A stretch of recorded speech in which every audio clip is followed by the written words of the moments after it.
Welcome to this latest episode of the Thought Experiment. What we try to do with these series of videos is we sit down with people that are in various points in their careers, whether you're still studying, whether you're at middle management or whatever else, and we basically take some core ideas that I think perhaps the person I'm sitting with stands for, and we try to see how those conversations and how those specific ideas has actually brought them to where they are and how they might be able to help someone else. And so today I'm actually sitting down with a very good friend of mine. He's actually the first person that encouraged me to start sitting down with other people. So technically, if it wasn't for him, this podcast wouldn't exist. He bugged me for months and months and months. He said, dude, you need to start a podcast. You really need to start a podcast. Your videos are too short on LinkedIn. And I was like, dude, it's too much time and whatever else. But I think eventually last year I gave in. I'm like, okay, let's just try it out. And his journey is really unique. And I really hope a lot of what he's been through and the ideas that he's learned along the way will be able to help some of you. So I get to sit down today with a very good friend of mine, Jakes. Jakes, welcome. Thanks so much for having me. You mentioned I was bugging you for years, only because I think the ideas that you're sharing is really interesting. People need to hear this. Awesome, man. Awesome. I always start here because I think it really gives us a bit of context about how you actually arrived where you are at. I'm with you in high school. Who is You're with Jakes me in high school? Yeah. Who is Jakes in high school? Jakes in high school is not really a person of note, put it that way. I was doing average grades, just kind of sliding through. I didn't really have much interest in academics at all at that point in my life. At that point in my life, I didn't really see the importance of it. But don't get me wrong, it's super important. I was doing military training during holidays and weekends, this SANDF program called Young Lions. That gave me a real foundation of discipline. But that was only towards the later stages of high school. So I was really quiet. I was in the background, pulled my weight, but didn't really stand out in any way. I admired a lot of my peers. There were some brilliant people that I went to high school with. You can see where they are now. But yeah, that was me in high school. Awesome. So I've had the privilege of actually sharing some meals with your parents. They're really, really good people. And I think this is one of the things that I really wanted to get your thoughts on. You grew up in a military family, so your dad is in the service. And all of that. How was that? How do you feel like, because before you, I don't think I've ever met anyone actually from a military family. How was that upbringing? Like, how was it actually being brought up by someone who's actually in the service? And how do you feel like that has actually shaped you where you are at right now? So in my early childhood years, it was difficult. My dad was away a lot. He was deployed. He was doing courses, all of these things. He was an instructor. He's a staff sergeant now. So it was only towards, say, the beginning of high school that I really started connecting with him, and for the most part, it was difficult because we had to get to know each other, but I learned so much from him, As a rebellious youngling, you don't always pay attention to what your parents say. You don't understand why they're trying to teach you what they are trying to teach you. But it was when I started this military training that everything suddenly made more sense. I understood the necessity of discipline, understood the necessity of structure, of rules, of all of these things. So growing up in a military family, many people have this idea of, it's super strict, it's super difficult. You're doing push-ups when you get punished, and it's nothing like that. In my case, at least, it wasn't like that. Yeah. So whenever I did something wrong, my parents were strict, but they also allowed me the freedom to make my own mistakes, which I will appreciate for the rest of my life. They guided me. They always taught me, think about the consequence before you do anything. What will this mean now and what will this mean later? If you decide to go drinking with the wrong crowd at the age of 15 or 16, it's going to be fun for one night, but what if something goes wrong? What happens to the rest of your life? Thinking in that structured way. Another line of thinking that my dad always enforced on me, is think about this as logically as possible. Don't try to be complicated, just think logically. And that line really, really got burned into my memory. And it's the approach I take to this day whenever I approach a problem. It's like, don't overcomplicate it, just think logically.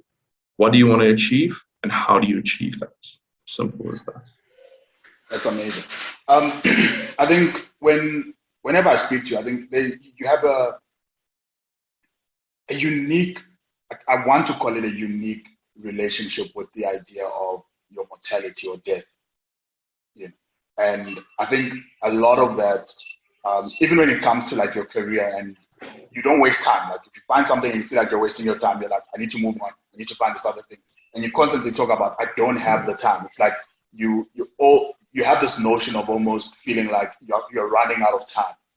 Yeah. And through getting to know you and whatever else, I think one of those aspects has been,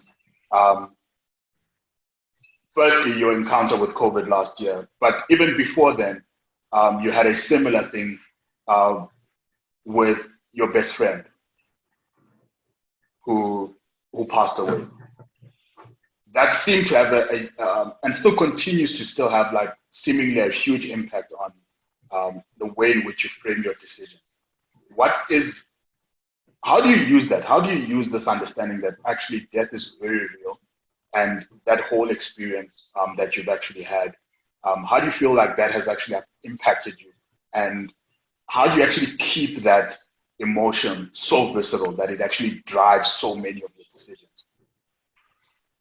So a really interesting and difficult question, So I think you pretty much hit the nail on the spot. I'm a firm believer in death is coming for all of us. There's really there's no way around it. At least until like nanotechnology really gets traction. But it comes down to we all have a limited amount of time. Whether your fate has been predetermined or not is irrelevant. You will not know that you have, let's say, 30 years on this earth, whether you have 130 years on this earth. So I live with the kind of, I don't want to call it nihilistic, but I live with the view of I could die tomorrow. I could die the day after that, or I can die 50 years from now. In the time that I am here, how is that time being spent? Am I wasting it? Am I using it? Am I fulfilled during that time? And what will I leave behind? I've lost a lot of friends. I've lost quite a bit of family as well, especially recently. And at the end of the day, you have to make peace with it. Everyone goes through this at one point or another, whether it be early or later in life. But the way I frame it, or the way I use that to really drive me, is, am I going to waste the time that I have available, or am I going to try and use that time to impact the world? And when I say impact the world, I don't necessarily mean Elon Musk impact. I don't want to shape the course of humanity necessarily, but the people that I leave behind, what will they remember? So, for example, my mother, she's really, really emotional about this as well. Especially she's also lost quite a bit of family recently. So it's a thing of, will you remember me for being the person that was always there? Or will you remember me as a name? Oh yeah, I remember Jakes. Sure. What do you remember about him? Sure. So yeah, it really comes down to, you have a limited amount of time. Use that time to be as impactful as possible. Now, I don't mean rush through life, live your daily life, take time to enjoy the good things. Take time to be lazy every now and then if you need it. But spend your time as best as possible, essentially. Yeah. I think, and it's one of the, I remember having this conversation with my older brother. I said, and I think it's Robert Greene who talks about this. He talks about how we live in a world that's completely, we have this detached relationship with death. Like we live as though it doesn't exist. We because of our developments in technology and whatever else, I mean, you don't even see your food get killed in front of you. You know, like you look at that steak in the restaurant and you're like, this is a beautifully cut steak. You know, like you actually don't look at this and like this was an actual cow, and it lived and it had an actual life, and someone had to kill it, and we don't like actually thinking about that. I mean, even our loved ones, more often than not, I mean, they will die in an old age home, they will die in hospital. So we have this very detached relationship with death. And I think part of what, I mean, obviously it's just a theory. I don't even know what the literature about this is, but I think part of what actually brought upon so much of the mental health issues during this pandemic is people who have this detached relationship with death. All of a sudden, death was at your doorstep. All of a sudden, you could step outside and there's death. Like you could walk out, go to the shop, come back, you catch this thing. A week later, you're gone. And I think people are really struggling with making sense of like this is not a thing that we had such a close relationship with, and all of a sudden it was right outside. It was with the people that you were living with. You are having to isolate with people that might or may not have it, or came into contact with someone who had it. And I think we've really struggled with integrating that. And I think it's an aspect of human nature that we would rather not talk about, and I think going into that, there are many other aspects of human nature we don't necessarily like talking about.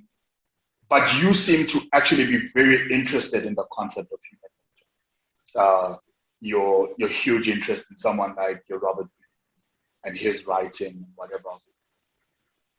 Why is that? Like, why do you have this connection with human nature and the understanding of what drives human behavior?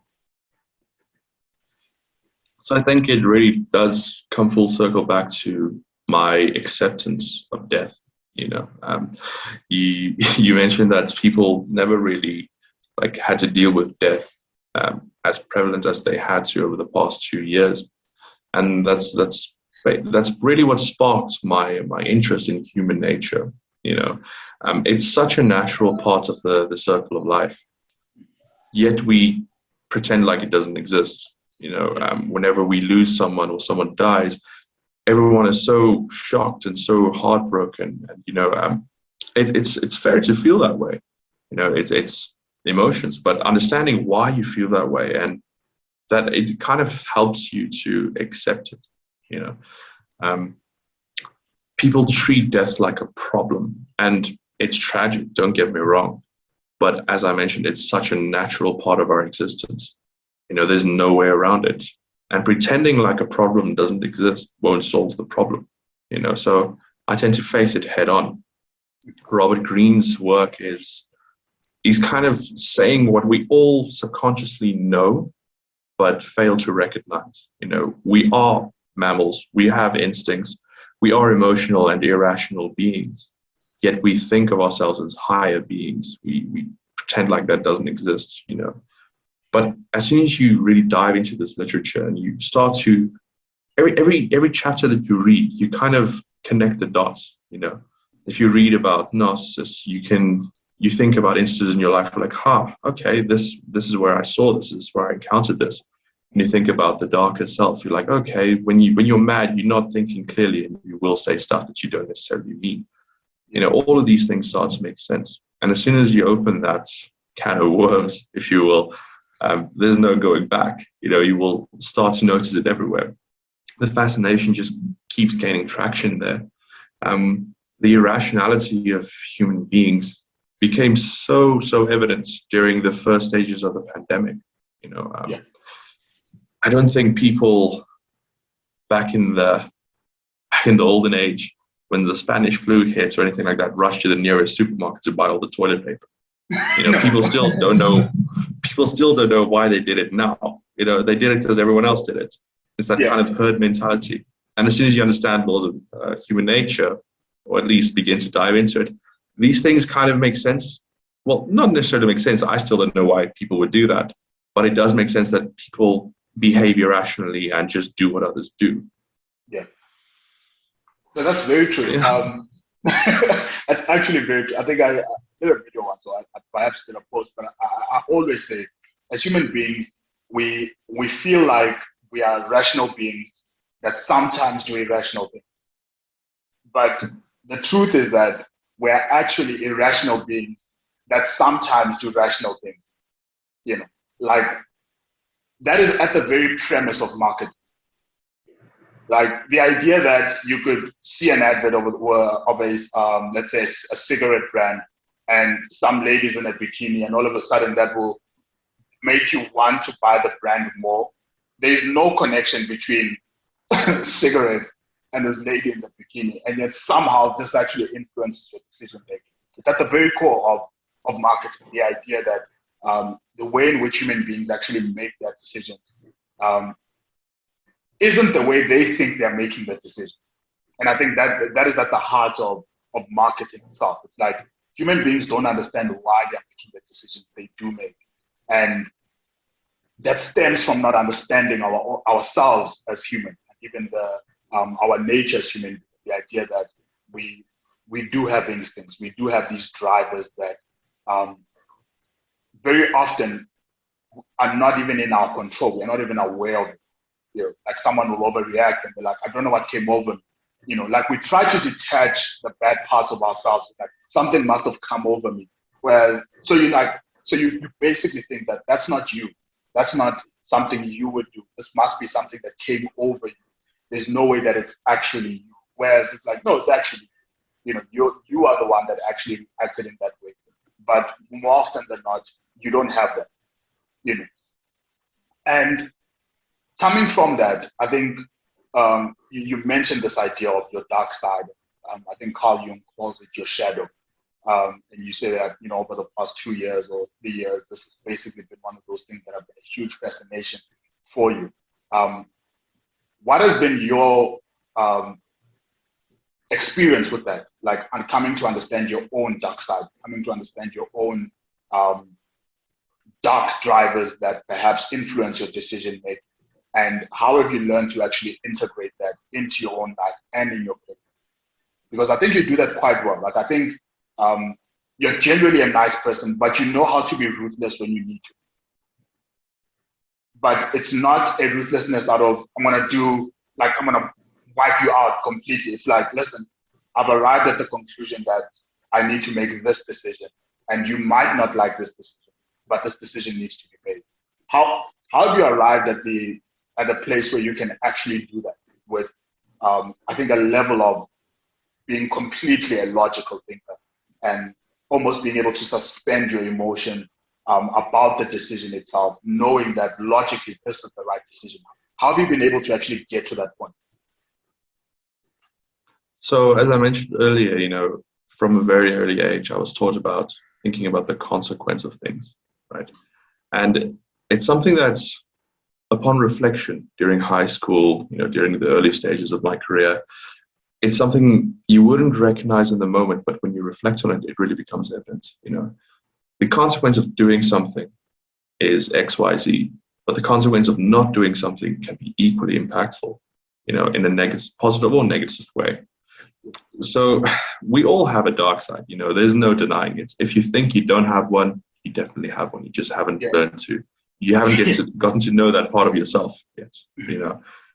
So again, it's kind of like the acceptance of death, you know, the acceptance of your shadow, your darker self. It's within our very nature to be ruthless when you need to be. You know, that's perfectly stated. You do get people that are out there to cause harm to others, that are intentionally ruthless, but using ruthlessness as a defense mechanism as well. I instead use ruthlessness when I think about the consequences of not doing something. You know, let's say, for example, a colleague at work is performing quite poorly, and that performance is also reflecting on your own performance. You know, it's dragging you down with the project, as an example. You know, you can either try to spare this person's feelings by not saying anything, or you can be ruthless and you can say, listen, this needs to change. You know, we need to fix this. And that might cause this person to no longer want to be your friend or never speak to you again, or whatever the consequence may be. But what does that mean for your own career? It's a pretty dark train of thought when you think about we're all in this alone. But at the end of the day, you have to put your own interest first. You can't help others if you can't help yourself. You can't advise others if you can't follow your own advice. So yeah, accepting your dark side is as natural as sleeping.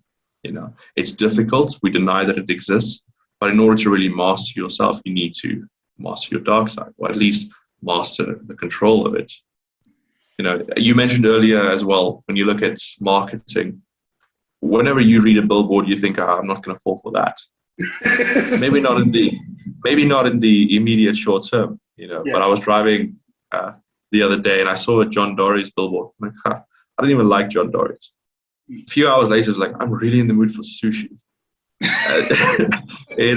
A few hours later, when I was just reflecting on my day, I was like, wait a minute, I actually fell for this. Yeah. The dark side is exactly the same. In the moment, you're going to feel anger, you're going to feel resentment. Later on, when you understand the laws of human nature, later on, you're going to realize why you felt that way. And, it's natural. You can't stop your emotion. You can repress it, but not a good idea. It's going to come out eventually. Yeah. But if you understand it, you can at least slow down that process of feeling something and reacting towards it. And that's I think a key part of the dark side that I use, at least. When I get let's say I get work that I really don't want to do, I'm not in the mood for this thing. Your immediate action might be to, I don't want to do this. But just taking that a few split-second gap, just saying, okay, I'm going to feel like I don't want to do this, but it has to be done. So let's just do it. Yeah.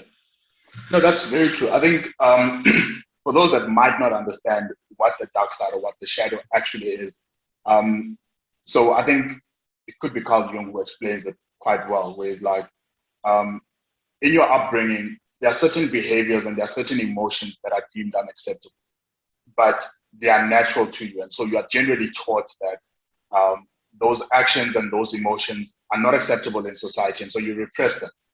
But repressing doesn't make it go away. So it formulates a totally different character underneath it. Another you that you're not allowed to basically bring up based on whatever social conditioning that you actually have. I think Beyonce is a practical example of this. A lady who grows up in the church is basically taught this is how a young girl is supposed to be like. So she's a female that is essentially taught that you're not allowed to look sexy. Your sexuality and all of that is not a thing that you should actually flaunt. So when she started out in her career, she created an alter ego called Sasha Fierce, which is basically the embodiment of the shadow.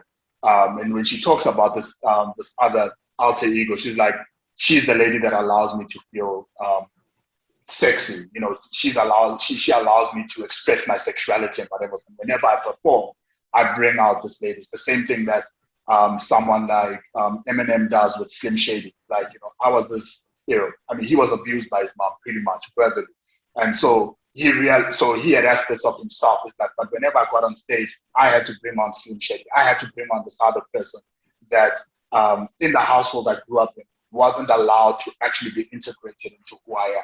That's essentially the idea of integrating your shadows, that there are aspects of yourself that perhaps within the household you grew up in or the society you grew up in, you are not allowed to actually express. And so you tend to separate yourself from that. But what these people essentially realize eventually that in order for me to succeed, there are times and there are moments in which this specific aspect of myself has to come to the fore, And so if you're a person that, let's say, for instance, in a peaceful family, you're not allowed to get angry. You're not allowed to be ambitious. You're not allowed to show any level of drive. That is what would generally then comprise of your shadow. But if you understand that, then you are able to actually bring that to the fore. David Goggins does exactly the same thing with the idea of Goggins. He puts on this idea. He puts on this character. He puts on this alter ego of who he believes he has to be in order for him to perform at the level that's required from him in that moment. And that's essentially what you're talking about, the ability to basically look at this, outside of your emotions, outside of what you believe is socially acceptable. Like, listen, I've looked at the consequences of not doing anything, and I have to find a way. I have to put on another person, whatever it is that I have to do. I need to be able to basically bring on another aspect of myself that I might not necessarily like, but that person needs to come on, and that person needs to have that difficult conversation with his colleague. That person needs to bring this up, because if we don't do this, this is going to negatively affect our career. You know, and I think you're in a very interesting industry. You're a management consultant, and you, unlike me, you spend a lot of time client facing. You know, and I think in your case, understanding your own nature, understanding your own behaviors and what drives your own emotion is probably more important than in my case, where I hardly ever see any clients. You know, I may have to deal with certain stakeholders, but I don't necessarily have to deal with clients. How has that actually impacted you? Like, how have you been able to essentially keep your own drivers and emotions in check, so that you can actually come to understand the other stakeholder on the other side of the table and understand what it is? Because what happens with clients more often than not is they may know what they want, but they can't articulate it. They can't actually explain what this thing actually looks like. So they were just given a brief and said, find a company that can do this for us and solve this problem. So they know the end result, but they don't necessarily know the process itself, and they might not know how to articulate it. So how do you then use all of the things that you've then learned in terms of human nature to basically help the client articulate that? Is that a thing that you even use? And if you do use it, how do you then use that? Absolutely. I mean, it's all around us, human nature, that is. Whether you use it or not, you are using it, whether you know it or not, at least. You know, I think the idea of the persona, right, like you mentioned, the shadow that takes its form, shape or form in another alter ego or a role play of sorts, you know, I think that really does play a huge part in it, in fact. You know, you have to, like, by nature, I'm not a very confident person. I tend to, like, work in my zone, and that's where I'm productive. But whenever there's a situation where I have to meet with a client, you know, very confident Jakes needs to come out. You know, you need to really, really articulate a problem, and it comes back to what I was taught from a very early age. Just think logically.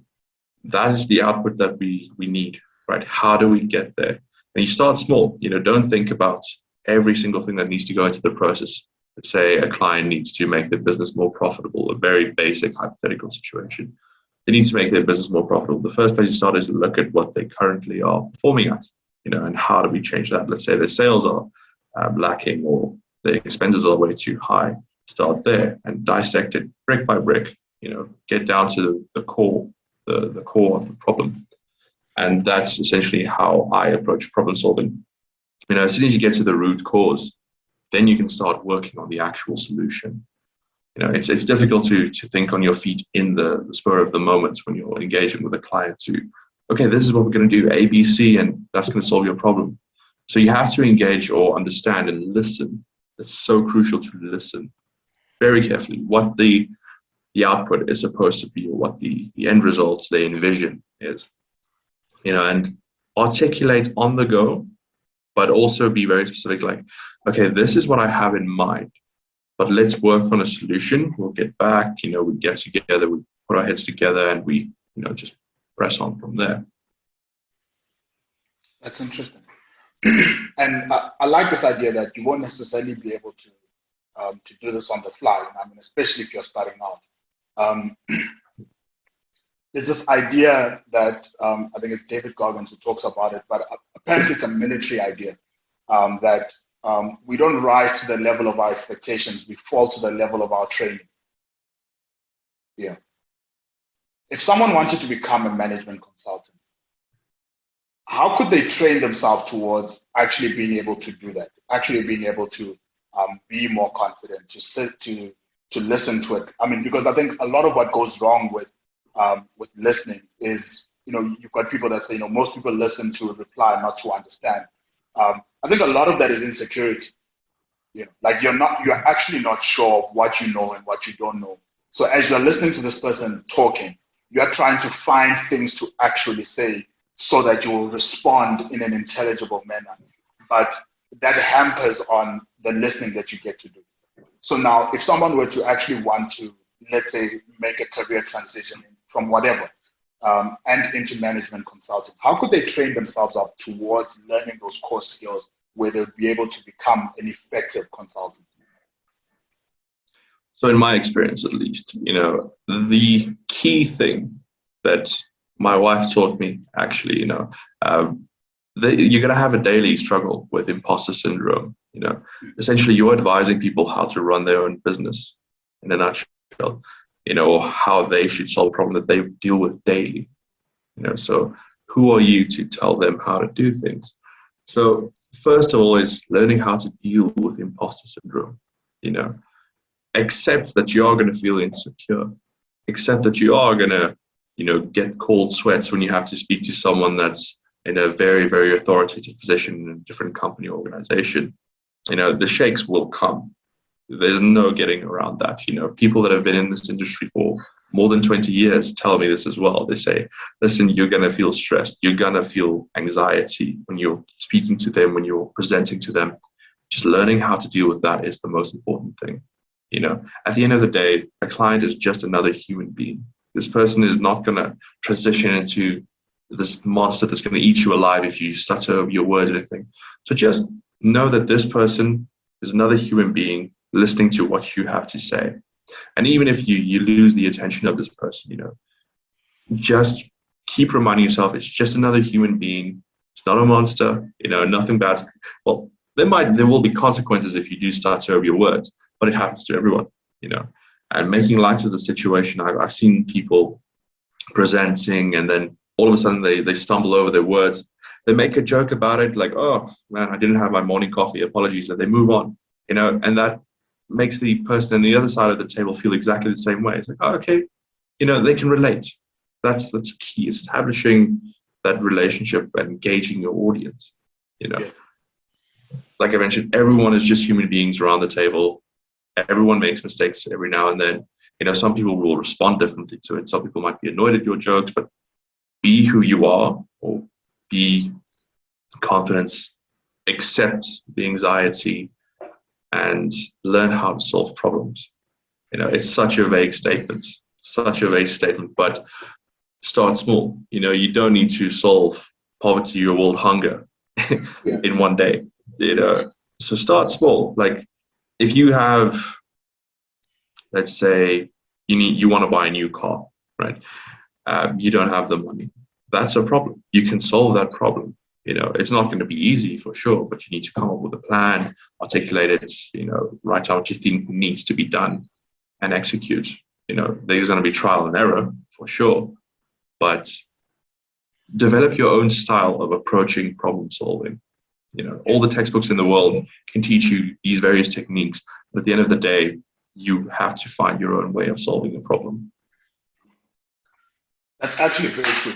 I think how I've learned to deal with imposter syndrome, and what I've realized is that actually I perform very poorly under pressure. So if it's one of those high stakes situations, please don't call me. But and I think this is part of what really frightens people, especially like in terms of their careers and whatever. Like they feel like they could make one wrong move, like move to the wrong company, that ends their career. Yeah, I don't think of it that way. Like what has helped me, and I seem to be making a bit of progress in that, is my thinking about it, whether it be an interview, whether it be a project or a problem that I'm trying to solve. My thinking about it, is like, let's just take in the concept of an interview. I will get a job. It doesn't have to be this one.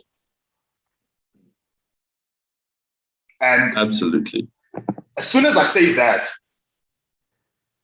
like the pressure of the conversation I now need to have with the recruiter, like basically boils down to almost 20%, where I can actually talk confident, where I don't actually pressure myself into that, and for whatever reason, then I perform a lot better. I'm a lot more confident. I'm a lot more willing to, if you ask me a question, I had a conversation with one interviewer a few weeks ago or something, and they asked me a question about SQL that I didn't understand this question. I'm like, I don't get what you mean. What is it that you mean by this? And he explained it again. And I said it again. I'm like, I still don't understand your question. It was some advanced SQL question. And I'm like, okay, give me an example. And he gave me an example of what he was talking about. I'm like, oh, okay. No, if you're trying to do this in SQL, then this and this and this. Because the thing about it is, I wasn't trying to set my best foot forward. We were trying to see whether we could be a good fit for each other. Whether I could solve the problems that your company has, but also whether this could move my career forward in the direction I want to take it in. So the fact that I came into it saying, okay, listen, let's just see where this goes. Let's just have the conversation. We might be a good fit, we might not be a good fit. It allows me to actually not pretend to know things I don't know. If I don't understand your question, I'll ask them, like, okay, I really don't know what you're talking about. And as soon as you actually explain it into a bit more context, because of the fact that to me, it's like, I will get a job. It doesn't need to be this one, or I don't need to move from the job I'm at now. It eliminates all of the pressure, and I think a lot of, even in terms of problem solving, people think that they need to solve the problem immediately. Like that first idea you come up with has to fix the problem. Well, no, some of the time you could find that perhaps you'll talk about the problem and it will not fix the problem, but perhaps you've got the right concept. And as soon as you verbalize that, then we can then start breaking it down and say, well, okay, you've got the right idea here, but this is where it's going to fall apart. But a lot of people place so much pressure on themselves to actually get it right from the word go. Like they don't think it's something that they can develop themselves into. Now, you're in a strange position, or rather a unique position, where you get to see new graduates flowing into management consulting consistently. Like year on year, you are seeing a new batch of graduates flowing in. Have you started to see a particular pattern between those that actually make it in management consulting and those that don't? What are those core things that seem to be consistent in those that seem to basically perform pretty well in this environment? Definitely trends, So my advice to young people is always relax. How I got into this industry and how I got the job where I met you as well is I relaxed. I had a couple of interviews lined up initially, and I was so nervous. I have to get this job, exactly as you phrased it. But as soon as I realized, listen, there will be more. What's the worst can happen is you won't get the job. Yeah. That's it. No one's gonna like write your name down on some kind of list and you're never gonna get a job again. That's not the case. Exactly. What's the worst can happen? And as soon as I relaxed into that, my confidence spiked, and that helped, because then you can be who you are. And, at the end of the day, you don't want to go into a company with false pretenses. You don't want to pretend you're something or someone you're not. Get the job, and then that conflicts with who you really are, because that won't last. It's not sustainable. And that's a trend that I see in a lot of young people getting into in any industry, really. They pretend to be something or someone they're not. They're scared to make mistakes. They're scared to ask questions. They're scared to look a fool, but at the end of the day, everyone is a fool when you first start something. My advice has always been to people, ask if you're uncertain. I'm not going to laugh at you because you have a stupid question. I might snicker a bit, but I've asked the same questions. Everyone has. So that's the trends that I see. The people that generally are not afraid to make mistakes and own up to the mistakes that they make it. People that have thick skin or develop thick skin, you need to be constantly challenged. Complacency is not good for anyone, especially early on in their careers. So being challenged, firstly, learning how to live with stress, definitely. Consulting, long hours are required. Stress will be a significant factor in your job. You will make mistakes, but surround yourself with people that challenge the way you think. That's always been something that my dad enforced on me as well. If you're the smartest person in the room, change rooms. You've heard that before as well.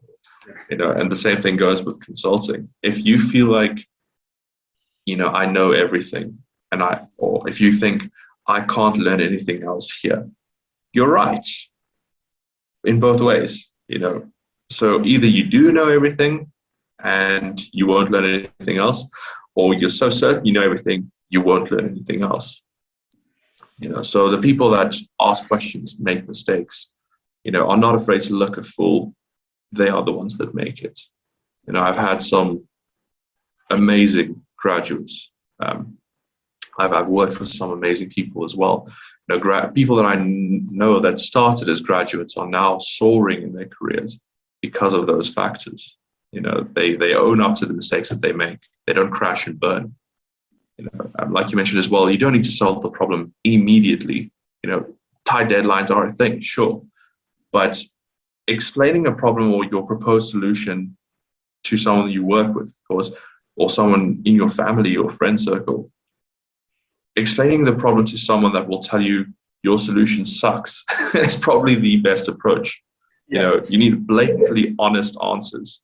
And only when, it might hurt, like, why do you think my solution sucks? And they'll tell you why. And they'll point out the flaws in your logic. Yeah. That's how you develop. That's very, very, very true. Now, you chose a different career path. Well, we can say you made different decisions in terms of your career where you haven't targeted like your big four consulting firms, like you ran a much smaller consulting firm. What are your thoughts on that in the context of either working for a smaller consulting firm where perhaps you are bearing a lot of the responsibility on a project versus very early on in your career, you're like one of like 1,000 graduates across the globe in a very, very large company and you're trying to start off as a consultant. What are your thoughts on that? Obviously, you didn't take the other direction, but you chose this one direction. Why is it that you've chosen this specific direction in terms of consulting? What do you think those benefits are in terms of preferably working for a smaller consulting firm in terms of building up your knowledge and your skill set? So I think, and this is only my my opinion, if I can say it that way, whenever you start in a very large corporation, there are some fantastic consultancies out there, your big five and so on. You will get a lot of nurturing and so on, but the base requirements are usually quite high. They're looking for people with master's degrees and so on. There are exceptions, of course, but you're generally expected to already know a lot, and your job will be mainly focused on certain areas, right? So you'll be put into a specific team, and that's where your focus will be for the part of your career. For smaller companies, I believe it's more challenging in a way. Both have their own challenges. Large companies are a lot more competitive, whereas with small companies, there's a lot more collaboration involved internally. You're put under so much pressure to do multiple things. You will develop thicker skin. You'll be able to handle bigger workloads, because there aren't that many seniors that are able to carry your weight if you are unable to. You share the risk of, if this does not work out, everyone will be at risk. If the company benefits, you will benefit. If the company suffers, you will suffer. So you kind of share that collective responsibility, and realizing that, you tend to work harder. You tend to take on more responsibility where you can. You tend to look for ways you can improve the business. Whereas with larger corporations, your huge consultancies, they already have people at the top making these decisions and giving this advice that have been in this for years and decades, and they have these huge qualifications, these backgrounds that seem, godlike in some ways. With smaller companies, that can be the case too, but they're more likely to listen to your input. Yeah, I'm very torn about this thing because I think I understand the fascination with young people and young graduates with your top 5 consulting companies. Like, you join EY, if you join McKinsey or all of these other guys, like, okay. But I think when it comes to joining a smaller company, part of that is you essentially need to understand the entire life cycle of the project. And your responsibilities tend to overlap with a lot of the work that perhaps don't even fit into the description of what your job actually is. And that is both a good and a bad thing.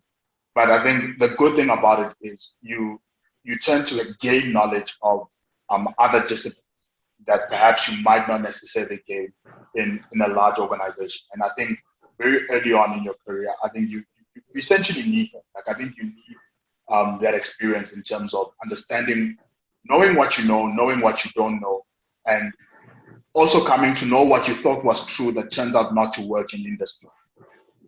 You know, in a larger firm, I feel like you almost crash and burn in that it takes you such a long time before you can actually have an idea that you might have, and you hold this idea for 2 years only to find in the second year that, oh wait, this idea actually would never work if we took it to market. Whereas in a smaller company, like, you're probably like 3 or 4 people away from the CEO.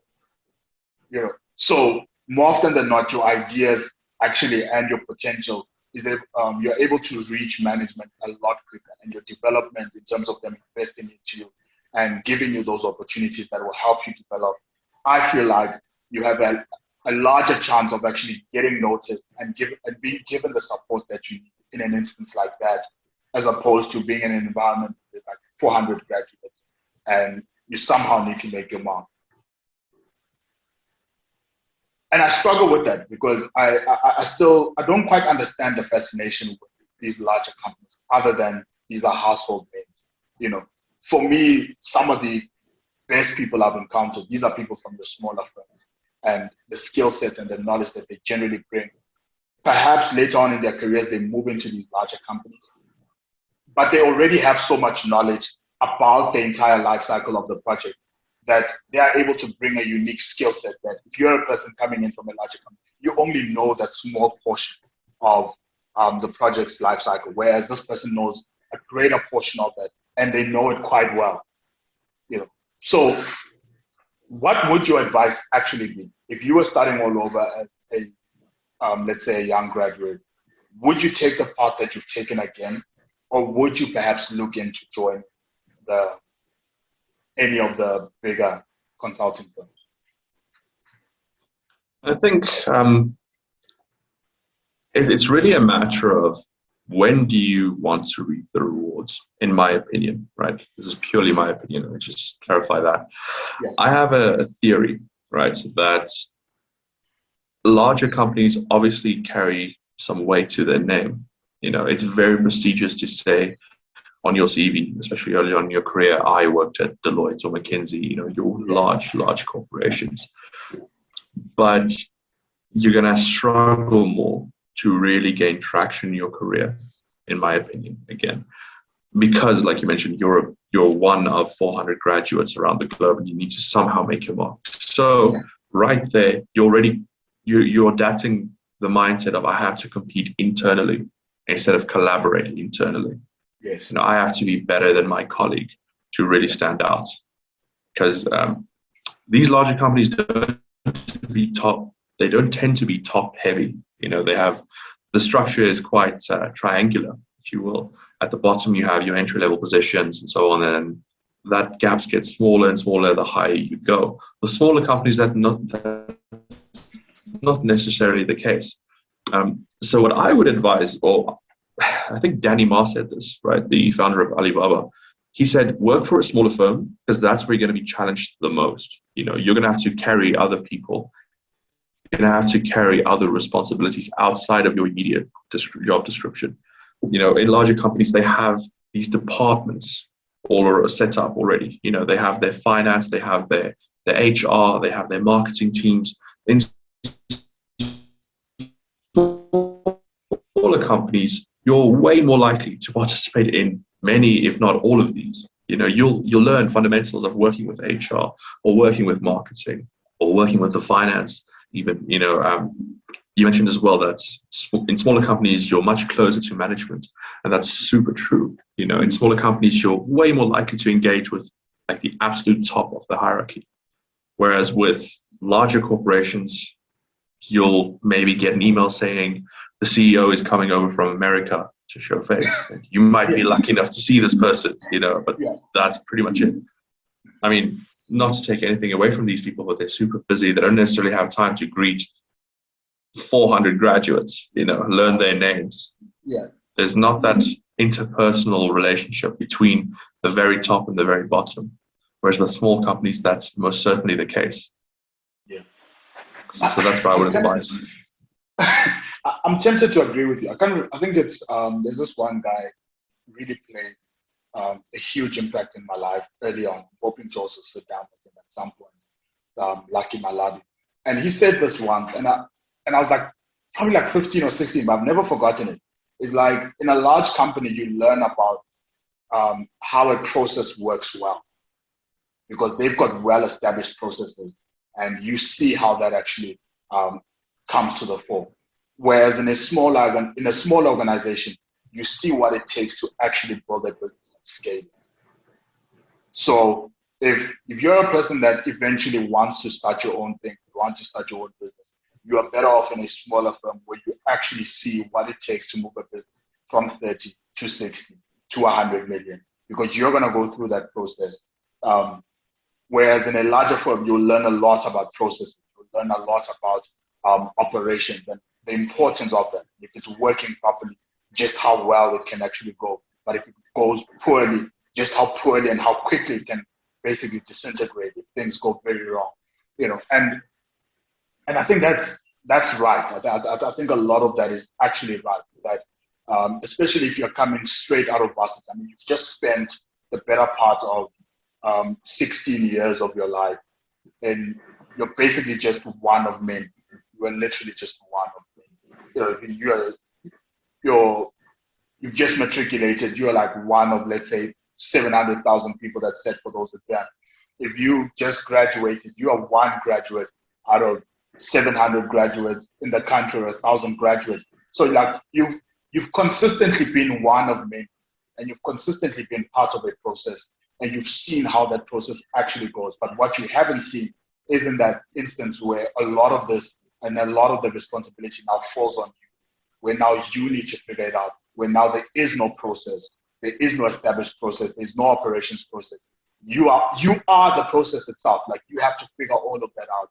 And I think you learn a lot in that instant, where now a lot of that falls on you. And I think that's part of where people get stuck in terms of their careers, where consistently in your whole career, you've just been a part of a process. You went to this, you performed well. You went to varsity, if you performed well, you move to the next year. If you performed well, you move to the next year. You perform well, company shows up at your school, offer you a job. You're part of the graduate program. If you perform well, you get a permanent job. If you perform well, you are now a senior consultant. And then that's where it ends. And then now all of a sudden there is no process. And then people are like, okay, I've been in the same role for 5 to 10 years. My career is not going anywhere, because now there's no more process. Now you need to figure it out, And this is where I want to get your thoughts on that. How do you create a path for your own career? Because you've chosen the other route, where now you're part of a company. You basically had to make your own way. You had to make your own mark. You had to develop yourself. You left the organization, came back to the organization. How do you create a path for your own career, and how do you make those decisions? So it comes back to thinking about the consequence, right? The exact same thing applies. You summed it up pretty well. With large companies, there are established processes and departments, but in smaller companies, there aren't. That's where you develop problem-solving skills, which are so crucial in any consulting industry. You need to solve problems for other businesses or people. So the way I approach my career is exactly that. Take the slap on the wrist now, instead of not knowing what to do later on in your career. Think about the consequences. Every single day I reflect on, what will my actions mean for the future? Will it mean that right now I get to slap a fancy name on my CV, but later on in my career, I'll hit a dead end at some point. So I'll be like, okay, what now? Or do I struggle now and for the next 10 years and develop my skills to such a point where I won't encounter that problem of not knowing where to go, not knowing what to do. In consulting, a lot of people exit the industry and start their own businesses, right? Not necessarily other consulting firms, but let's say they consult a lot on marketing projects, they tend to start marketing firms or law firms or e-commerce even. But at that point, if you worked for larger firms, you won't necessarily know how to scale a business because you didn't learn those core skills at the very early stages of your career. The approach that I then take is, listen, there are difficult decisions, there's difficult time that's coming up. Race through it.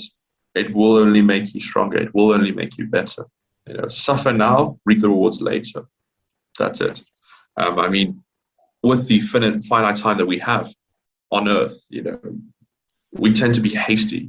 I want to have money now. I want to become a senior now. It doesn't work like that. Even if you pass on before you achieve financial freedom, you would have still striven or strived for that. That's essentially it. I don't think there's a whole formula to it, really. I think it's as simple as think about the consequences, but not only in the short term. Think about the long term and what that means. Yeah, that's interesting. I think for me, how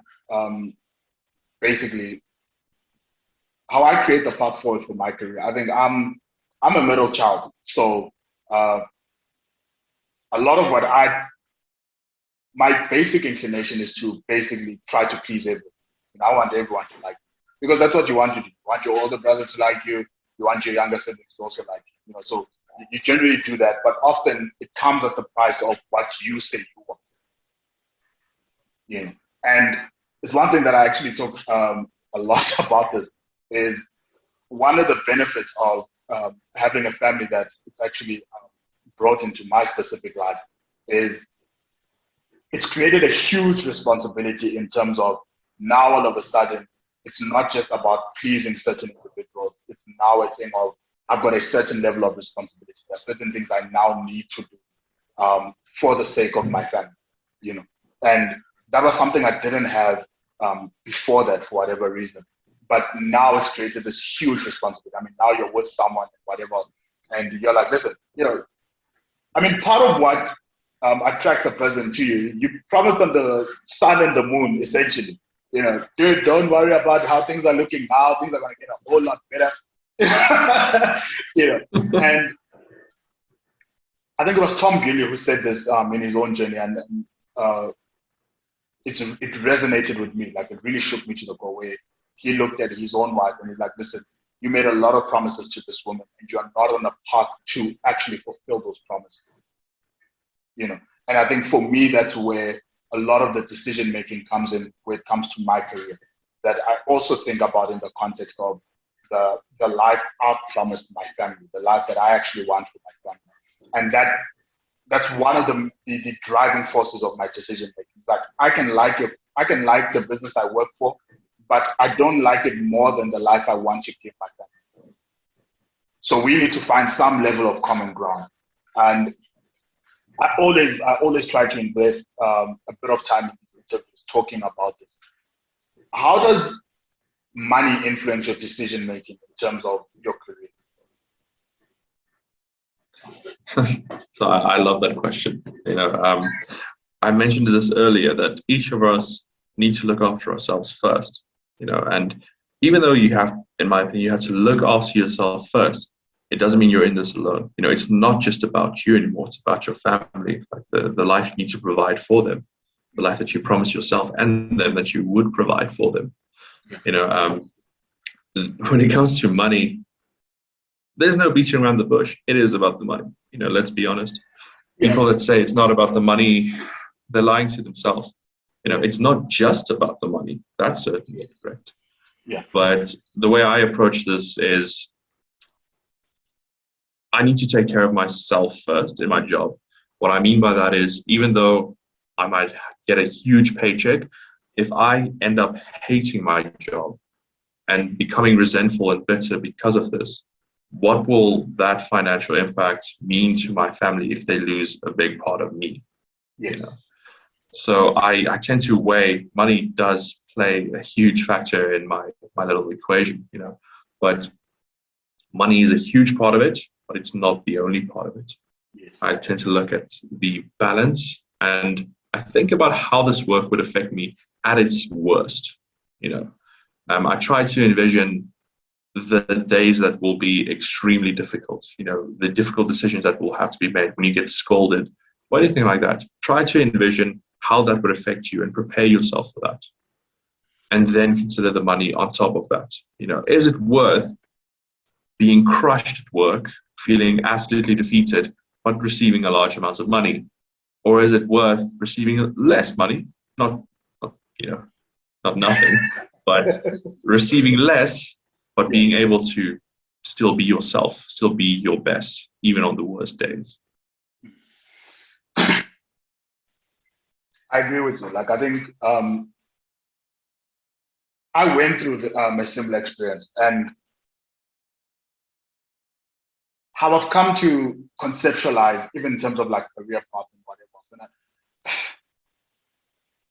I don't understand the negative connotations with money when it comes to the context of salary. Like, it's weird to me, and it remains weird to me, especially when you're talking to either employers or recruitment agents and whatever. It's like companies issue out bonuses based on the company's financial performance. They literally measure whether you're going to get a bonus by by how well it does financially. But you're not allowed to do that with your career for whatever reason. It's like you're deemed as greedy for saying, listen, the company can have its own projections. Like, over the next 3 years, we see ourselves moving from, let's say, a 300 million business into a 450 over the next 3 years. They're like, oh, wow, okay, so ambitious. But you're not allowed to say, I see myself moving from 10 to 25 over the next 3 years. Somehow that's a frowned upon concept.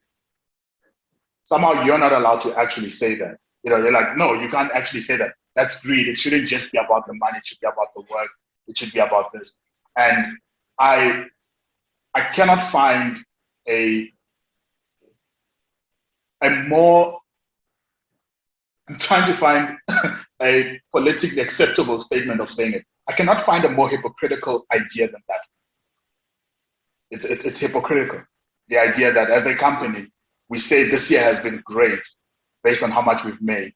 But I can't say as an individual, this year has been great because my salary increased by this. So, and I think about that a lot. You and I talk about this. We talk basically around the clock pretty much during the week. And it's one of the things that I struggle with in terms of, one,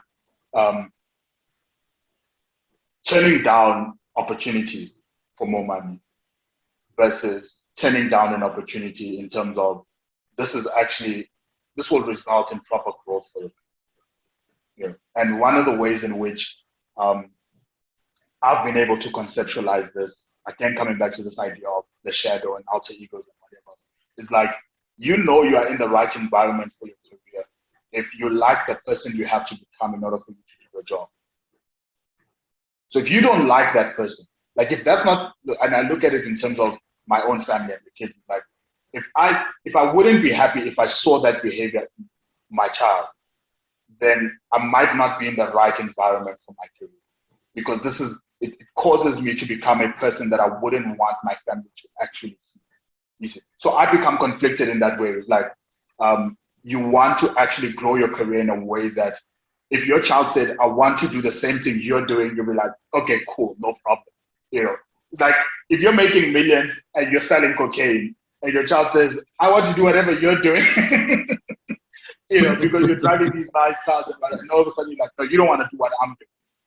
That should say something to you. That should really say something to you. Like if your child decided on the same career path and you wouldn't be happy, perhaps you're on the wrong path. You know, and Absolutely. and that is true even of money. Like I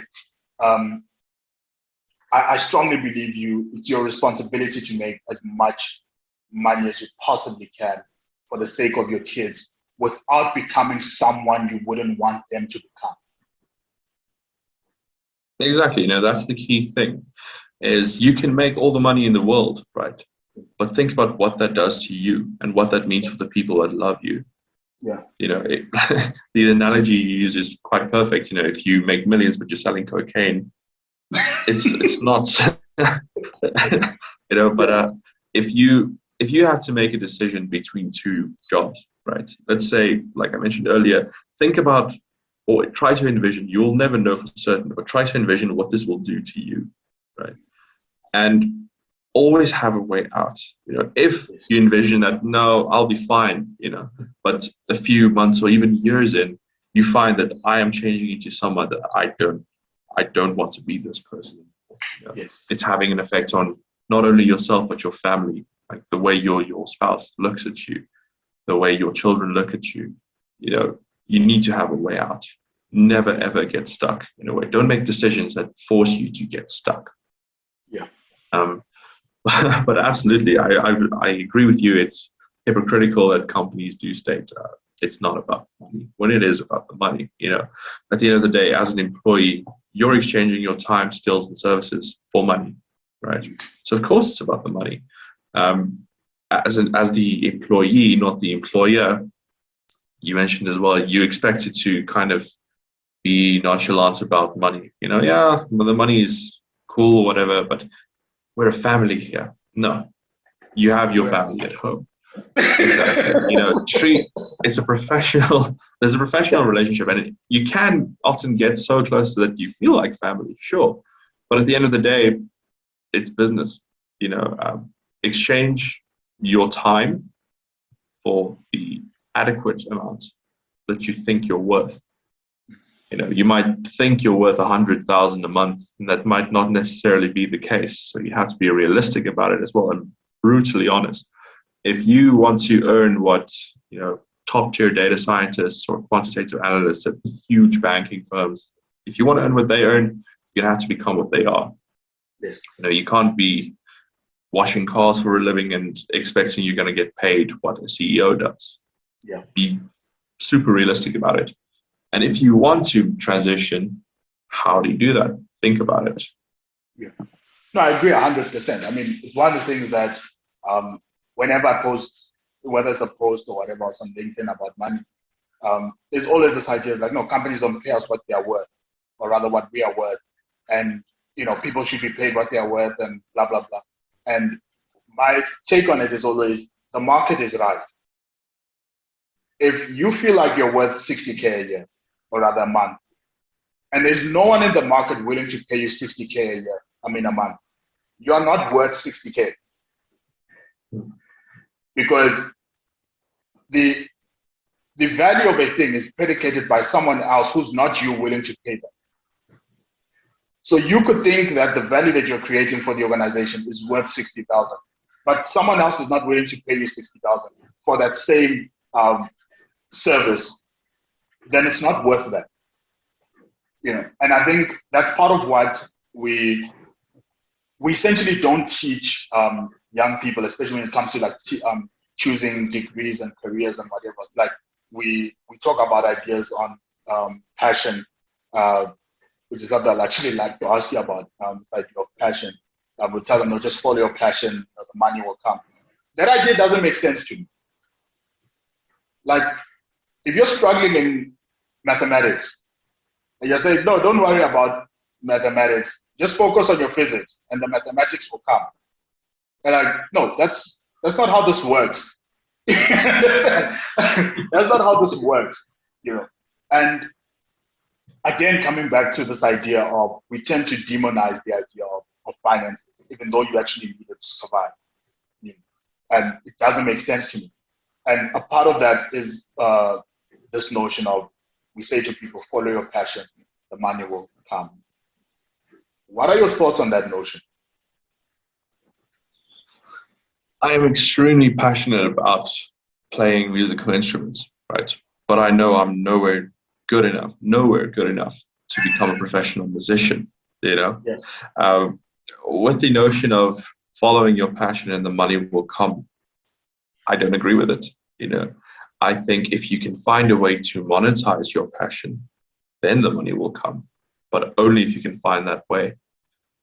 Tom Bellew is a very good example of this. He became successful out of necessity. He mentioned that he wanted to solve, I think it was weight problems for his mother and his sister or something like that, right? But he did that out of necessity, and only later on could he go into following his passion, which is interviewing all these brilliant people. Yeah. I think that same principle applies to everyone. All the normal people out there that don't start off with financial privileges and whatnot. If you want to follow your passion, right, first you need to get down in the ditches and do the work. You need to get into a financial position where you are able to follow your passion. Still monetizing it, of course, but it's always having reserves. Because as we mentioned earlier as well, it's no longer just about you. You can't just follow your passion. It's like, it's okay, I'm going to quit my job. I'm going to start playing music for money. Your kids and your wife are going to look at you like, okay, so what are we supposed to eat then? So if you are really passionate about something, find a way to monetize it, but be realistic about it. If you are super passionate about building Lego buildings, it's not really a financially sustainable passion to take very seriously. So my wife actually, she had a very interesting conversation with me a while ago when I also brought up the notion of, at times there will be phases in your career where you're not really passionate about what you're doing, but do that in order to gain the freedom to do something that you're passionate about, not only after work or outside of work, but eventually in your life. So especially young people, unless you have a brilliant way to monetize it, unless you have a sound plan to monetize your passions, I would not advise following your passion and expecting the money to come. You have to work for that money to come. Yeah, I agree with you. Like for me, and you see this consistently. And I think part of I was having a friend of mine who's a CA. I was having this conversation with her, and she was telling me about like the huge youth unemployment rate. And I was like, dude, I don't understand why you think about it, because they're not talking about you or me. They're like, you need to break this thing down. Like they'll say, 45% or whatever else of young people are unemployed. They're like, okay. And I asked her this because she was thinking about moving companies. And I'm like, how many of those people are actually chartered accountants? Like how many young chartered accountants are unemployed? It's not 45%. So it's easy for us to take like one lot, and it's part of my problem with the using unemployment as some one round figure. It's like, no, you can't do that, because there are many other factors included in that. One is a skills gap, knowledge gap. Are we actually encouraging these kids to be studying a thing there's an actual market for, or is that market saturated? I mean, if you've got 1,000 marketing graduates, how many marketing companies need 1,000 students? Fresh out of varsity, no experience. How many companies are there that actually need that many? There aren't that many. And the idea of not teaching them the idea of supply and demand, understanding whether there's an actual demand. If that is your passion, understand that you're going to have to create something else. You're going to have to come up with a proper idea. You can't go into it all blind, And that is the thing that I feel we really get wrong when it comes to advising young people fresh out of varsity or fresh out of high school and telling them, follow your passion. You're like, well, okay, follow your passion, but again, look at the consequences. If you do this, like I say this to my younger siblings, I'm like, you need to look at the end result and the potential viability of whatever career you decide to go on. So if you decide that you want to be a teacher, for instance, both my parents are teachers, so I use that as an example for them. If you decide you want to be a teacher and you want to drive a Lamborghini, you're going to end up very frustrated, because you're going to work very hard at doing this, at becoming a very good teacher, but you're not in the right vehicle to get to the thing that you say you want. And so, and I feel like that's one thing that we get very wrong when it comes to young people, and then how we actually advise them. And this misleading idea of, no, don't make it about the money. Like, listen, we all come from different households, and our demands and our responsibilities differ. So if you come from a family that doesn't really have that much money, and chances are you're going to have to look after your parents at some point or the other, because they're living for a very long time, longer than their pension can help them. So that is something you cannot look at blindly. You need to look at that and say, listen, I'm going to have to make quite a bit of money, because sooner or later I might need to actually look after my parents. So yes, I might be passionate about this thing, but can this thing actually take me in the direction where I actually want to go? And coming back to this idea of now being a management consultant, management consultant, where do you actually see this industry actually going? You see it, with accounting, you're seeing a lot of encroachment by algorithms and whatever else. Where do you actually see management consulting going? How do you think it's going to be influenced by things like AI and algorithms and all of that? I think in general, all industries are really starting to narrow down. It used to be, like you mentioned, chartered accountants as an example. They're being encroached by these algorithms and AI and automated processes that can do the job that they study extremely hard to get. Machines can start doing these things. I think all industries are starting to move in the direction where you need to start specializing in automating these things or improving these things. You need to start specializing in changing the industry itself. That's the only way anyone's going to stay ahead. I envision, like, again, just a theory, but I envision consulting becoming more of a advisory / developmental space, where you still consult companies to understand their problems and everything, and you have to develop the solutions around that, but more in the 4IR and the technological space than ever before. As the entire world's steering in that direction, I think resisting the change would be foolish. So, yeah, that's essentially it. Try to spot the trends early on. Accountants are seeing this happening and changing the industry. Administrative roles are seeing the industry shaping itself. But for any type of industry, just really focus on trying to forecast. You're never going to know the future for certain, but look at the current trends and try to predict what has happened. Look at the historic trends and what happened up until now, and try to build your skill set around that. Yeah. If as a company, look at the skills that you have in your talent pool, essentially. Do you have people that are adequate with development and writing code and automating processes?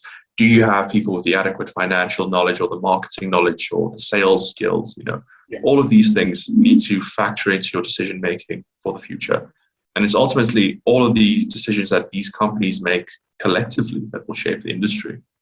Yeah, that's interesting. There's this guy, I can't for the life of me remember his name. He's the guy that discovered that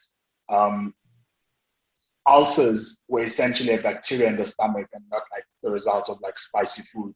And if you just took an antibiotic, you'll be fine. And he won a Nobel Prize for that. And when they were interviewing him, he said something that I found funny, and this is linked to this change in the industry that you just mentioned. Is like, people think how the industry changes is that we make a discovery and then it's adopted, and all of a sudden it's now properly disseminated and widely acceptable within the industry. Like, that's not what happens. It's like, what happens is that we make the discovery. The old people in the industry who have the most influence don't accept the discovery. They eventually die, and the new people that take over after them grow up with this new discovery already being accepted. And so my question then becomes, you've got a whole lot of older people who have been in the industry for years and consulting. They aren't necessarily just going to agree to just change and become more technological and more data-driven in the consulting space. So if you're a young person in an organization where perhaps the organization is rather resistant to how much of an impact data, AI, and whatever else will actually have on their industry, how would you actually advise someone to go about perhaps pioneering or influencing that change in that organization? Is that even possible? I think it's absolutely possible. I don't think it will be easy, of course. People that are resistant to something, they don't tend to be swayed that easily. Yeah. But because of I want to say the emergence of the trend over the past, let's say 10 years, and definitely going into the future, you have all these young people starting these amazingly successful companies. Facebook, you have, Uber, you have all of these companies emerging out of nowhere, suddenly taking over the world, essentially, dominating markets across the globe. I think if you can find solutions or examples, rather, of how these companies leveraged data-driven strategies or any type of thing that you want to kind of pitch, right? Using very, very detailed and good, relevant examples and showing the results of what these companies were able to achieve could help your case, most certainly, especially to people that have been in the industries for quite long. They want to see, okay, how will this benefit me? If let's say I work at a hypothetical consultancy and you have these people that are nearing the end of their careers, I won't say the end of their lives, but the end of their careers, and they have been doing the same thing over and over, and it's been working for them. And so they refuse to shift with the tide, right? Showing them the example of Facebook, saying, okay, they used coding and this is what they're now a multi-billion-dollar company. That's not going to be a good example. You need to pitch, okay, listen, they started with nothing, developed code or an algorithm to do X, Y, Z. This was the immediate output. This pushed their evaluation. You need to kind of dissect step by step. You won't know everything, and I wouldn't advise getting information off of movies necessarily, Be realistic about it. Just do some research, but use relevant examples to state your case. But along with stating your case, also have a proposed solution. If Facebook did X, Y, Z, I propose we do A, B, C, mimicking X and Y that Facebook did, but because we're different industries, of course, steering in a different direction, but using the same fundamental steps. That's interesting. There's this idea that I think we're going to start wrapping up now, where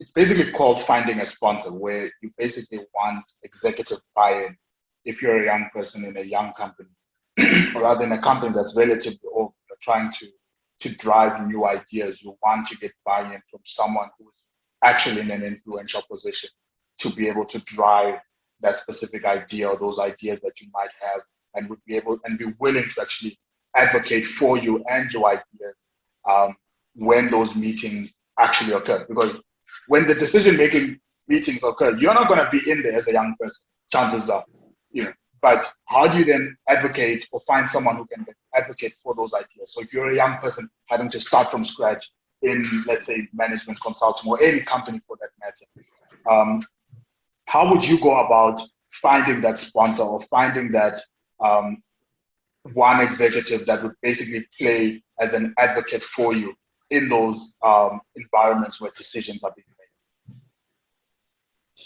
So I think you won't be able to necessarily see, especially at the beginning as a young person, you won't notice the dynamics necessarily, right? You might recognize people by the positions they hold or the titles they hold, but you won't necessarily know who are the real decision makers or who has the most influence around the decision making table. So I think it's crucial first, establish a reputation, as a problem solver or someone that has innovative ideas. First you really need to gain that traction. If an intern joins a large corporation and they have this brilliant idea, chances are they're not going to be listened to, because there are so many people in between that know how things work at the moment that are more likely to have more insightful propositions. But as a young person starting off a new company, establish a reputation first and see who takes notice of the solutions that you propose or bring to the table, and how do they respond to that? Are they threatened by it? Do they really encourage it? And do they carry that feedback to the decision-making table? I think identifying that person is key. It can be your direct manager. It can be another team leader. It can be the CEO himself, whoever it is. Try to identify that person and really start working with them. I wouldn't say rush them with 1,000 ideas like, listen, we can do this and this and this. They're going to be overwhelmed. They're going to say, okay, well, take a step back. But try to find the idea that you feel is really valuable. Pitch it to them, or rather pitch the end result to them. What do you think things would be like if we improved our recruiting process? What if we could recruit more statisticians or data scientists to work on developing data pipelines or warehouses, whatever the case might be? Get their input on that. If they don't like the idea, it's not going to be worthwhile pitching a solution to them about that. So identify the person, pitch the output, or rather fish for the output response, and then come up with your solution to propose. Cool. I think I just have 2 or so more questions for you. Robert Greene's 48 Laws of Power. Law number 1, never outshine the master. So in the instance where now you're a young person starting out in your career and you want to share some of these ideas, you want to be known, you want to build this reputation, how do you then balance that building of this reputation with this law that can basically negative impact your progression within the organization, where someone might actually feel threatened by your ideas, threatened by your drive? So how do you then balance those 2 ideas? So I think, again, it comes down to how people respond at first. I wouldn't pitch the solution or even the end result straight off the bat, because the way that they respond to small inclinations, like if you say, I wonder if we can, or if this product's labeling would change client perceptions. Just gauge the responses. Learn to read the room. Learn to get to know your audience extremely well, especially the people that you report to. It's such a difficult balance, and there's a very blurred, almost invisible line between outshining the master and being extremely good at what you do. So testing the responses, you need to come up with a strategy around that. If this person is really excited and supportive of your ideas, still be cautious. People tend to be more collaborative than we think. But if this person is obviously threatened, or something happens down the line where you notice, okay, maybe I need to watch my back, so to say, adjust your strategy according to that. Familiarize yourself with the law first. Never outshining the master, in the concept that Robert Greene used, is never oppose or outshine people that are by nature extremely insecure about their own competencies. Yeah. So gauge the room first. Get to know the people first before you start imposing yourself on them. That's very true. I think one of the things that I think I even do that even with in terms of my videos and whatever. Like there's some people where you can see their response to some of the tracks, and they're like, okay, this person isn't entirely happy about what's going on here. But again, I think you mentioned this idea of know who actually holds the most influence in whatever environment that you're trying to do, whether it be church, whether it be a group of friends, whether it be an organization and whatever. There are those people. And there are some other people that try to actually pretend to have more influence than what they really do have. Those are generally the people you don't have to worry about at all. Like, don't worry about it, chatting him. So, whatever it is that you actually need to do. And I actually asked you about this because I think outside of someone like Robert Greene, I've never actually heard someone actually talk about this idea and how it can negatively impact your progress. And when I actually sat down with this guy, he was like one of the youngest junior managers in Sasso, like ever. think he was like 28, 29 already, very, very high up there. And when I spoke to him about this idea, he was like, one of the things that actually hampered him was not understanding this role. Where now, when conversations were coming up, they're like, oh, wait, we should perhaps consider this individual for this coming up promotion. He's really doing tour. And so I'll be like, yeah, well, but, he's not really a team player.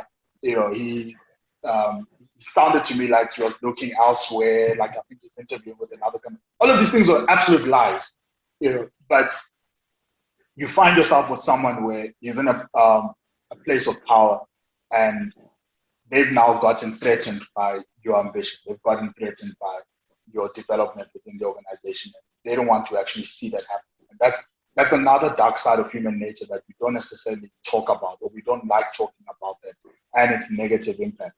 I was reading a book by Chris Voss on negotiation, and he said, never fight someone who can hurt you by doing nothing. Because if they do something, they can hurt you a lot. And it's advice that we don't give young people, and you see them making this advice, this mistake consistently, where someone will come in and they've got some bright ideas, and they're like, "This company is doing everything wrong," and you're like, "Okay, this is not how to go about that." I remember saying this to one friend of mine who was having problems in the organization they're a part of. They're like, "Oh, this company needs to be more data-driven. We need to be incorporating Python into everything. We need more data. We need this. We should be modeling a lot more and whatever else." And I said to her, it's difficult to argue with a company that's paying your paycheck, because clearly whatever they're doing right now works. It's difficult to argue with that. Like, whatever they're doing clearly works, And I said to her, the way that you're going about it isn't going to work, because they're going to hurt you. You're going to feel resentful by their unwillingness to do anything, to take any of your ideas on board. So you want to actually now, you can call it a game if you want. You need the right people on your side. You need to be able to understand what is it that matters to the organization. What's the direction the organization wants to go in, and how can you be a part of it? How can you now incorporate some of the technologies, some of the languages you want to incorporate into the organization? How can you then incorporate that to show the organization we can actually get you a lot faster or a lot more efficient if we did this? We would minimize some of the manual processes and whatever else. And so my next question, and I think this will be my second last one to you, is if you're a young person coming out of varsity and you've got all of these ideas, you've watched so many videos by Elon Musk and all of these other people, what we tend to ignore as young people is we assume the generation that came before us is completely stupid. They don't know what they're doing, and we are here to help them see that the world has moved on. Everything is technological. So we need to change everything. Now, as a young person, how do you then differentiate between an instance where what the company has always done is actually the right thing to continue doing versus your dumb idea that you just come up with versus, yes, this is how we've always done it, but I think this might help us get there a lot quicker. So how do you then play that balance where now you can properly evaluate your ideas logically, not emotionally, but logically, where you can look at an idea and say, oh, actually, the way the company is doing it right now works a lot better than this idea that I had, versus the way we are doing it right now is costing us money, it's costing us time, and my idea might actually be more efficient. So how do you then evaluate those ideas that you actually come with into an organization? I think, as young people start their careers entering these organizations, they're often overly eager to pitch new ideas, bring everything to the table at once. I think that's where a lot of people kind of fall short, because make no mistake, people in power, even though people might not be as, they don't want to acknowledge that it's true, but people in positions of power can hurt your career, and they can definitely alter the trajectory of your entire career. So you need to really be careful, be patient is essentially what my father told me as well from an early age, is be extremely patient and learn how learn how things work before you try to improve them. As young individuals, I know I myself have been guilty of this in the past. We tend to get into an organization. We see, for example, I have a really, really strong fascination with the coding language R, right? And I see no one is using R. So I'm going to kind of biasly try to impose R on other people. Like, okay, listen, we can automate this processes with R. We can do analytics with R. But the way they've been doing it has been working for them. You're never going to be able to fundamentally change the business, as a new person entering the business. Because like you mentioned as well, they have been doing this for quite some time, often years or decades even, and it's been working for them. And a new person coming in telling them that they need to fundamentally change, especially when you're young, they're not going to listen to you. So I think really get to know the business first before you want to improve it. It's a natural inclination of human beings to want to be better at things, to make things better as well. But learn how the business works first. Learn how it functions. Learn where it wants to go. And the only way you're going to do that is through experience. You're going to have to go through like the hard times. You're going to have to engage with the top. You're going to have to engage with your colleagues. And then once you have accumulated that insight really, and you want to evaluate your idea against how you can really improve this business, is by first looking at the way they have done it, where they want to go. And if your idea aligns with where they want to go, then you can start proposing the solutions, or working on proposing these solutions rather. But if what you want to apply to this organization does not align with where the organization wants to go, your idea will always fall through. This company existed before you came along, and it will probably continue existing once you're gone. So don't try to change the fundamentals of the organization. You can enhance it, but you can't change it. That's very true. Like, I think that's really at the heart of just human nature and organizational cultures and whatever. So I think it's Ray Dalio who said, human nature always wins. And what tends to change a culture and what tends to change an organization is necessity, not opportunity. So the idea that you coming up with this new idea is just going to be like, you're going to talk to one person and they're like, oh wait, why didn't we ever think of that? Let's change the whole organization, the whole structure of the company, the whole culture. Now we're going to be doing this new thing that this new guy just proposed. No. And that is true of anything. Like, if you've ever had to like get to know your in-laws and whatever, like, you're an outsider in it. Like, your social credibility in that group and in that culture is like zero. And we we tend to miss that even in companies. Like, you can come in with like your whole with more degrees than a thermometer and whatever else into that organization, but when you walk in there, your credibility in that organization, basically, it starts at zero. And perhaps the companies that you were with before and whatever else plays a role in maybe increasing that score and whatever else. But before you can actually start playing a more influential role in that company, the organization, the culture itself actually has to accept you. The culture itself actually has to look at you and say, this is one of us, and the ideas that this person is actually proposing is in an attempt to take the culture and the organization forward. And that's something that I didn't even know this when I started out. Like, the idea of most of what drives people's decision making has nothing to do with whether you are right or wrong, and more to do with whether they trust you or not. It's like, okay, I won't use that example. That's a bit controversial. But if people take medical advice from someone that they know is qualified to give it, and they actually trust that individual. So it's like, it's almost irrelevant, the fact that you are right. Like, the fact that you're right doesn't mean anything. The idea is whether these people actually trust you. Do you actually have credibility within the organization, within the department, within the company as a whole? And then those ideas then become relevant to that company. And I think that's something that young people essentially miss. Like, they feel like, listen, I came out of my degree program with straight A's. You need to listen to everything I have to say. They're like, no, that's that's not how this works, and human nature will always win. And that's one thing that I feel as young people, we tend to often miss. Like we think the idea itself, you should be able to value the idea on the idea itself. Like this is a valuable idea. Just accept that I'm right. You're like, no. Well, they don't trust you.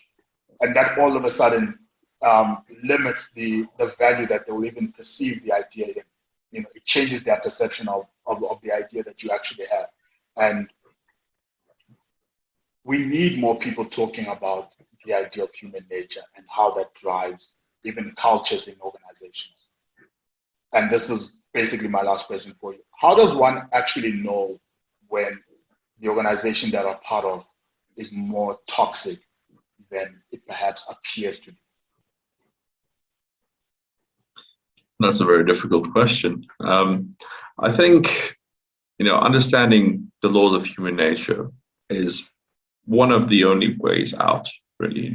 Understanding power dynamics, understanding how people behave, why they behave that way, and accepting that.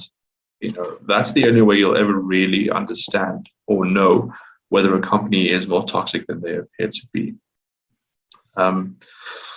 It's a difficult answer to articulate, but I think as soon as you accept, that not everyone out there has your best interests at heart, you really start to see things that you didn't see before. You will see mildly passive aggressive behavior. You will see someone trying to hamper your career more clearly. You will be able to read between the lines, essentially. So I think the only way you'll know is, again, coming back to what we discussed earlier, if you as a person change into someone that you don't want to be. There are so many people that I know that say, I don't like my job. Okay, why don't you like your job? Because I don't like doing X, Y, Z. Okay, why don't you like doing that?